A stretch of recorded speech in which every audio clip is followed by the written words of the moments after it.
On the news, 27 abducted Kaduna students regain freedom.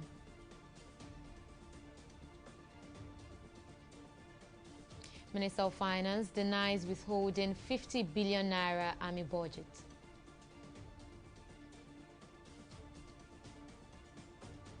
An APC caucus in Senate passed vote of confidence on President Buhari.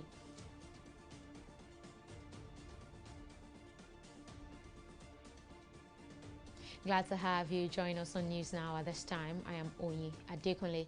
We begin with sharing news that 27 out of the 29 students abducted from the Federal College of Forestry Mechanization, Afaka, in Kaduna State have been released.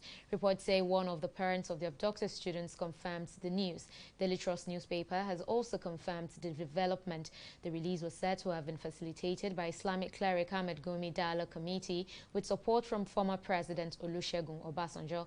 The students were among the 37 abducted students 2 months ago, and the release comes a day after the parents of the abducted students staged a protest at the National Assembly demanding the release of their wards. And arising from its Wednesday Federal Executive Council meeting, the federal government has approved 6 memos to boost power generation in the country. The Minister of Power, Salim Maman, while briefing journalists on the outcome of the meeting, gave a breakdown of the sums approved by the council. The first one is the award of the contract for design, manufacturing, and supply of critical spare parts for chromosomes grapes 330 kV, 132 kV, and 33 kV circuit breakers to Mrs. Legend Engineering Nigeria Limited in the sum of 298,339,887 naira. 0.04 kobo. And the second one is the award of the contract for the procurement of 50 sets of 400 AH battery banks, 30 to 50 volts, and 30 number of 110 volts battery chargers for the substation used by the TCN in favor of Mrs. DTS Transformers Electric Industry Limited in the sum of 644,805,953 naira 10 kobo. And the third award of the contract is for the procurement of 50 sets also of 132 kV isolators for the TCN in favor of Mrs. Legend Diagonal Engineering Nigeria Limited in the sum of $840,650. And the Minister of Information and Culture, Lai Mohammed, has called on all Nigerians to support the efforts of the federal government to tackle insecurity in the country, while urging those bent on playing cheap politics with the challenges to have a rethink. The minister made the call at a media briefing in response to a statement made by the People's Democratic Party, PDP, on the deteriorating security situation in the country. TV360's Mary Kanu reports. Insecurity is a major challenge confronting Nigeria now, and the opposition People's Democratic Party is accusing the ruling All Progressives Congress of negligence and incompetence. At this media briefing, the Minister of Information and Culture, Lai Mohammed, condemned the opposition for ignorantly blaming the government. Mohammed said the current administration has consistently engaged Nigerians on topical national issues, including security, the fight against corruption, terrorism, infrastructure, and farmer-herder conflict.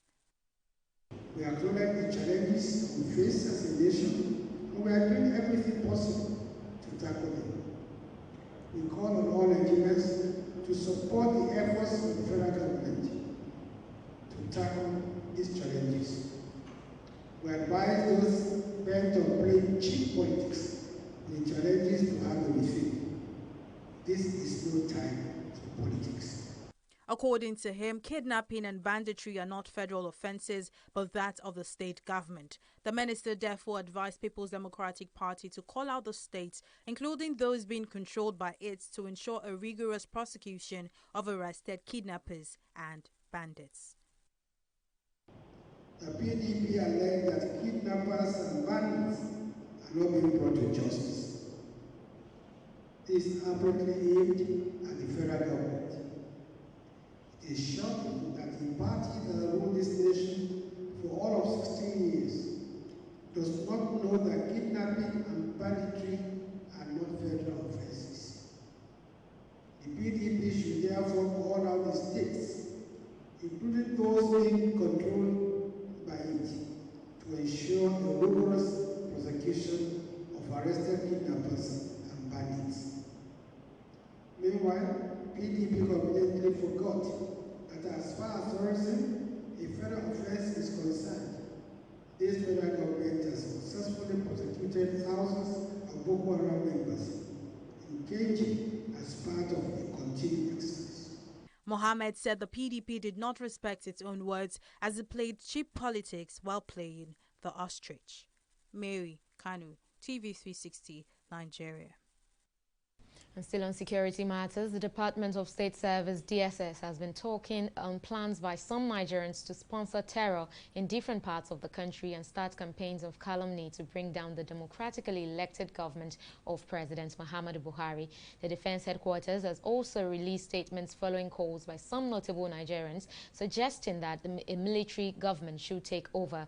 We're now being joined from London by Adewale Ajadi, a public affairs analyst, to look into some of these issues.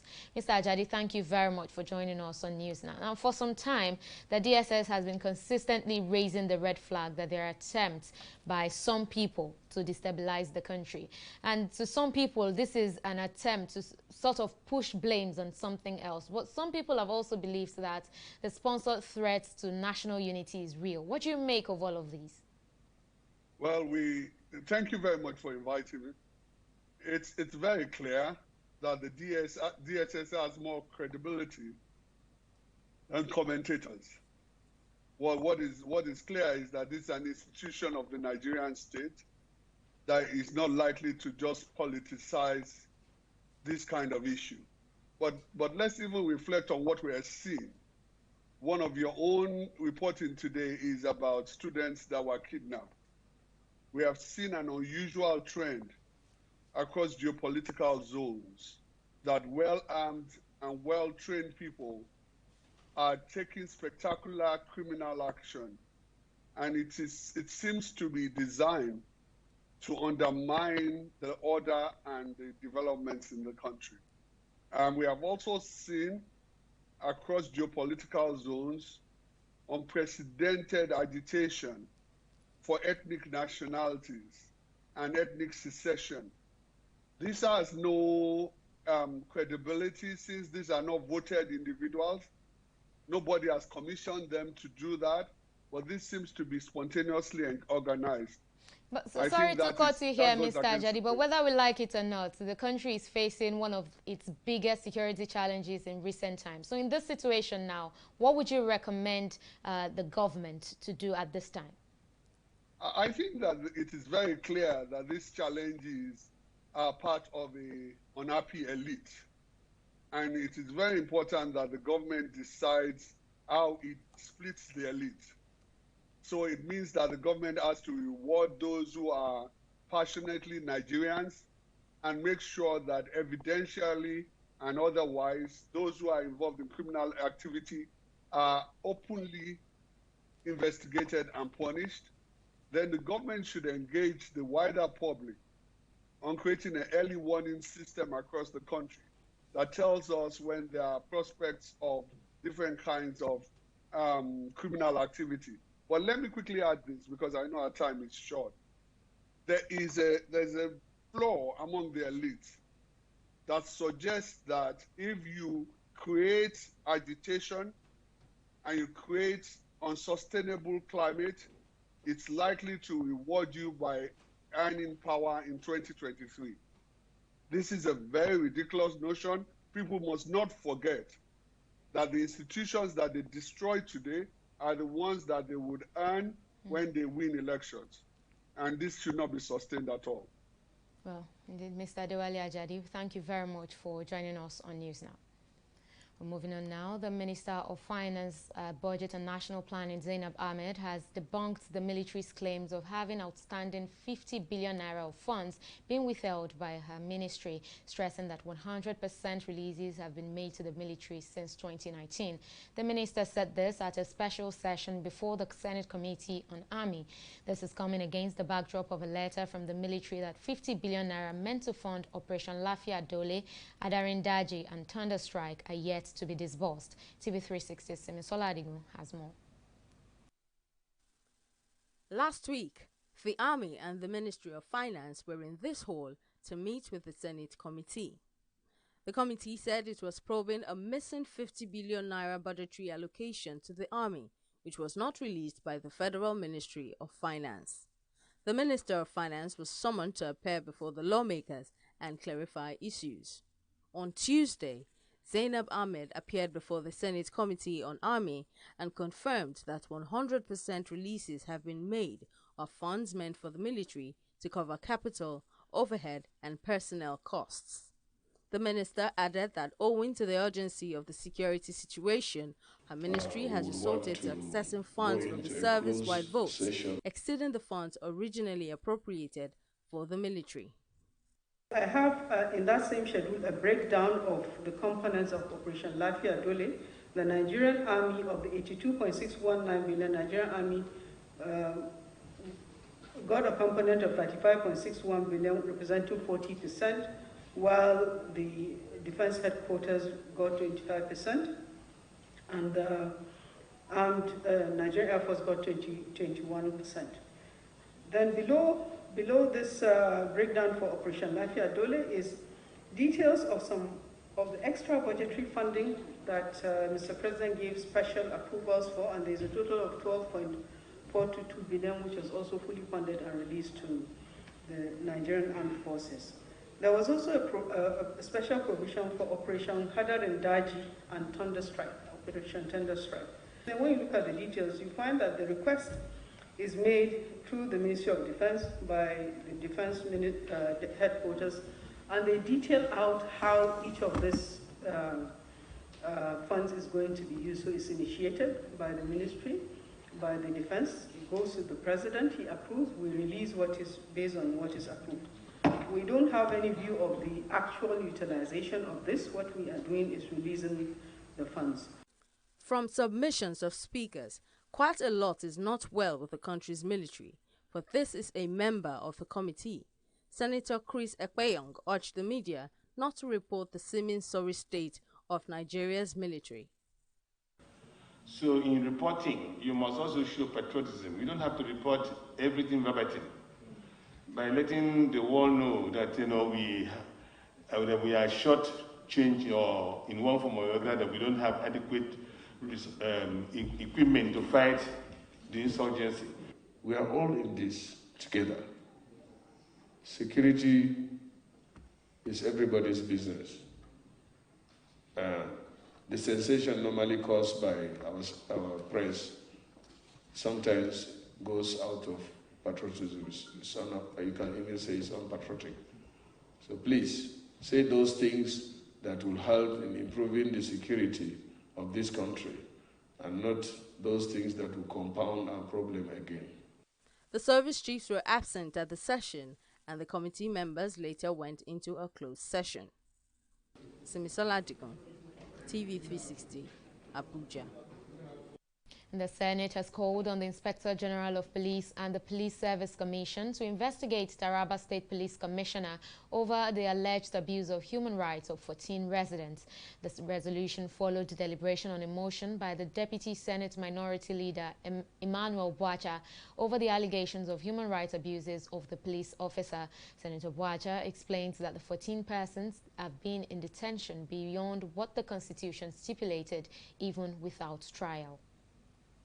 Aware that the Taraba State Judiciary had been on strike to press home the demand for independence of the judiciary.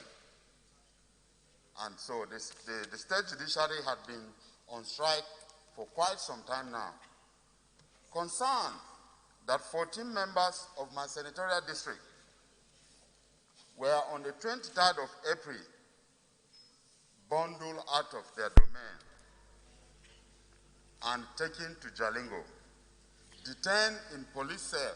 All entreaties to get them on bail fell on deaf ear. The alleged offense, though, being made against them was said to be criminal assault or criminal force and mischief, which actually was a quarrel between them or exchange of unpleasant words between them and a younger brother of my governor. Though the alleged offense being made against them are criminal, but are yet to be proven. A matter of this nature, the suspect shall be charged to court within 24 hours or be released on bail, as can be seen in section 35(4) and 5A of the Constitution of the Federal Republic of Nigeria, 1990 as amended. Contributing to the motion, Senators Abdullahi Sabi and Okwayemi Bamidele noted that the illegal detentions and abuse of power formed parts of the reason some notable Nigerians are standing against state police. They emphasized the need for the independence of the judiciary as well as thorough investigation into the matter. In a democracy, the tenets are clear. There must be independence of the three arms so that each and every one of them will be able to exercise their right as enshrined in the Nigerian Constitution. And I believe, just like he has said, the judiciary perhaps are made powerless and helpless. And I believe if they are truly independent, it will be difficult for them to be used in the manner he has described. Issues like this can be, a little bit troubling. It can also be political. Just like the minority leader has issued some statements indicating abuse of power, and I believe that is not true. You can see clearly what your deputy is presenting on the floor in a PDP-controlled state. This is a motion sponsored by the deputy minority leader, a respectable citizen of Taraba State, a member of the same political party with the sitting governor in Taraba State, who has come to the floor of this Senate to allege that the reason 14 of his constituents have been detained illegally was because they were alleged to have, done something to the younger brother of the sitting governor, another PDP, person. So we cannot sit here and say it is a PDP affair, or it is because Taraba State is led by PDP. That's why this is a flagrant abuse of our constitution, of our law, and it must be addressed as so. The All Progressives Congress APC caucus in the Senate says President Muhammadu Buhari is in full control of the present administration. And this is against the backdrop of allegations by the opposition People's Democratic Party caucus, who earlier said the president is not in tune with what is happening in the country. Addressing the press on Wednesday, the APC caucus in the Red Chambers on behalf of other members, Senate Majority Leader Senator Abdullahi Yahya noted that the caucus is worried that the minority could be playing with the lives of Nigerians and politicizing the security situation in the country. Mr. President and the service chiefs are meticulously busy every day and every night in deliberations and actions with a view to addressing the security challenges across the entire country.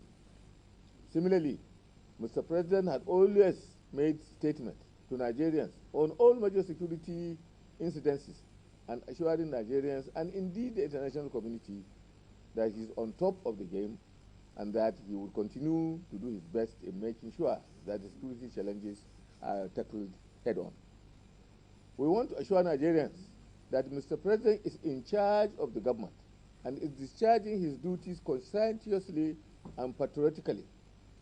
It is a well-known fact that the federal government under the PDP refused to invest in the security infrastructure of the country, while Mr. President under the APC-led government had massively invested in this regard, more than any other past government, including the military, and we are confident that the nation will surmount its current security challenges. The APC lawmakers also rejected and disassociated themselves from all and any inflammatory statements that appear to threaten the authority of President Muhammadu Buhari and the party. We reject and dissociate ourselves from all and any inflammatory statements that appear to threaten the authority of Mr. President and our party. We accordingly wish to remind them that blame game and threats of constitutional measures in court are unwelcome and will not help in any form to address the challenges the nation faces currently. The APC caucus strongly and unreservedly support the administration of President Muhammadu Buhari as we continue to work in addressing the economic, security, health and social development and other challenges that beset our nation. We sincerely seek the continuous support and understanding of all Nigerians in this regard. Well, we'll take a break here and return with updates on the COVID-19 pandemic. Please stay with us.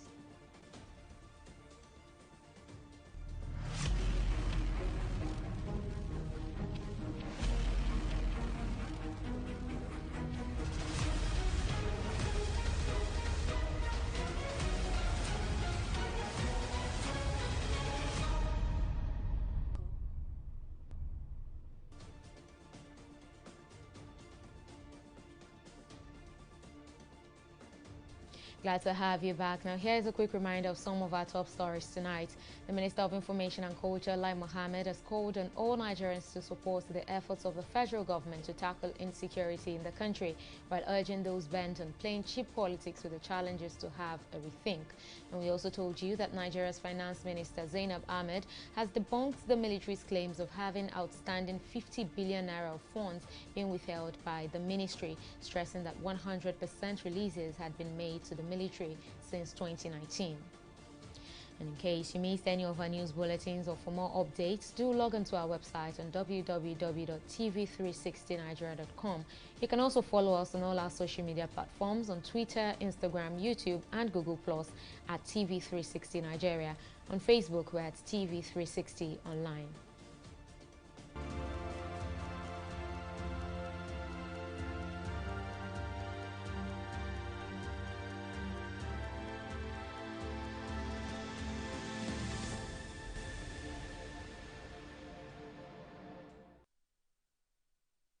The Nigeria Center for Disease Control, NCDC, says it's registered 34 new COVID-19 cases in 3 states of the Federation and the FCT in the last 24 hours. Enugu, with 19 cases, was the state with the highest infection, while Lagos had 13 cases and Kaduna recorded a single case. No death was, however, recorded, keeping the death tally at 2,063. And to ensure no infection was imported from countries experiencing a surge in COVID-19 cases, Nigeria recently banned travels from India, Brazil and Turkey. We'll take another break here and return with business stories. Don't go away.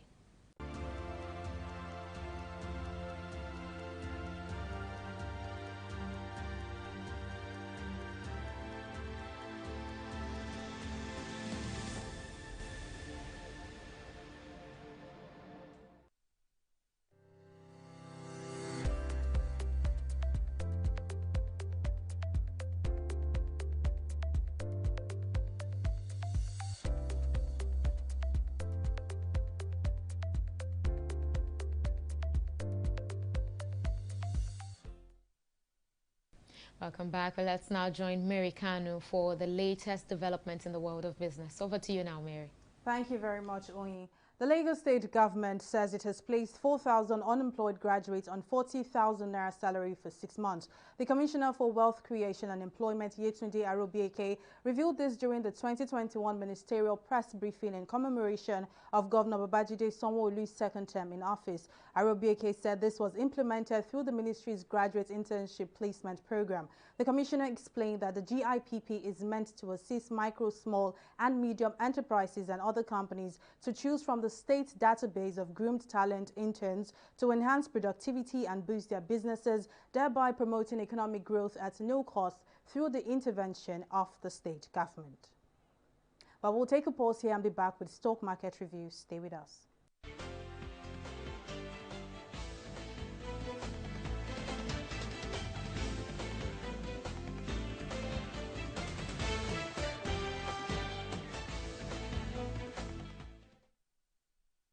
it is a continuation of negative runs in the equities market as the second trading day in the month of May sees the bears return with a grip on the market. Now, investors lost over 193 billion naira as the all-share index dipped to 0.92%. Now, this should not come as a surprise as the losses recorded by the different sectors negatively impacted today's trading, with over 6 naira losses recorded. Stanbic, IBTC and Unilever were the top losers at the close of trading. This run of events saw a volume of 349 million shares valued at 3,501 billion naira exchange hands in 4,554 deals. Now, it might appear that the release of some first quarter 2021 corporate earnings results are not having as much impact as expected on the market, as 31 kobo gains from Lasaco and Caverton did not impact trade. Now, on the global scene, we can see right here that on the global scene, the FTSE is in the greens,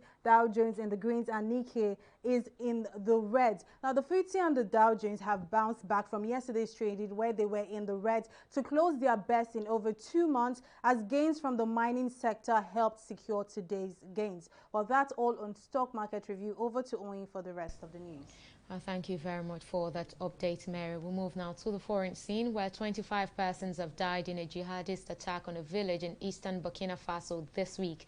The raid targeting the village of Cordial was one of the deadliest to hit the country in its over 5-year-old battle with jihadists. Communications Minister Husseini Tambora said in a statement that 2 of the victims were members of the Volunteers for the Defense of the Motherland, an anti-jihadist civilian defense force. The minister added that the volunteers put up heroic resistance to the enemy, enabling 11 terrorists to be neutralized. The latest attack comes just a week after 2 Spanish journalists and an Irish wildlife activist were killed in an ambush against an anti-poaching patrol. Well, it's now time for entertainment reports on News Now.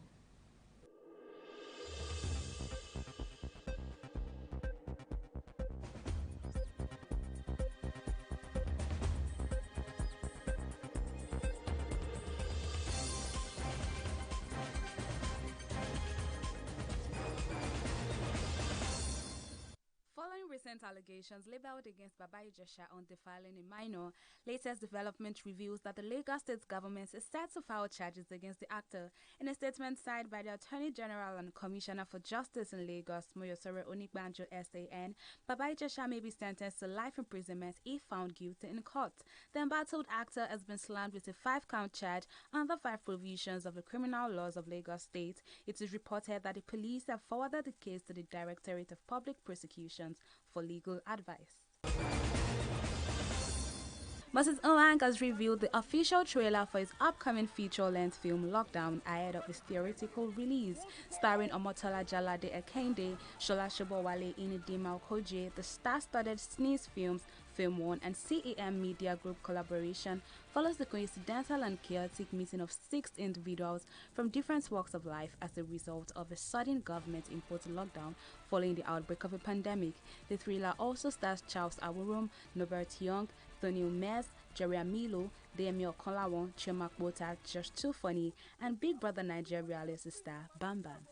And that is all that's for you in the entertainment segment of News Now.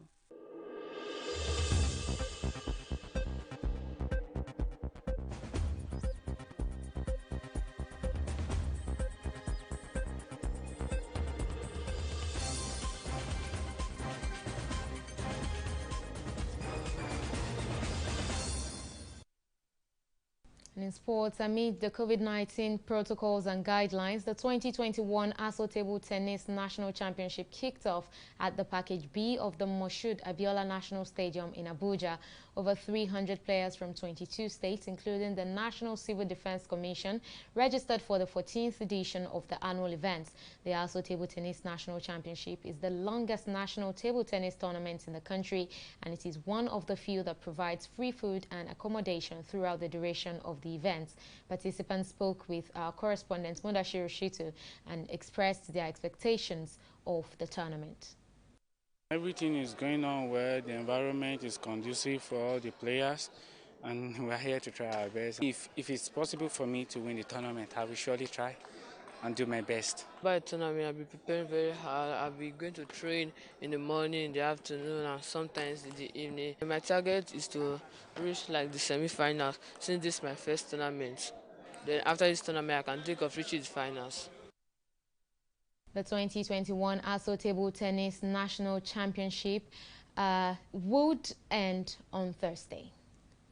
Well, that's it on News Now at this time. Thank you for watching. I am Oyi Adekunle.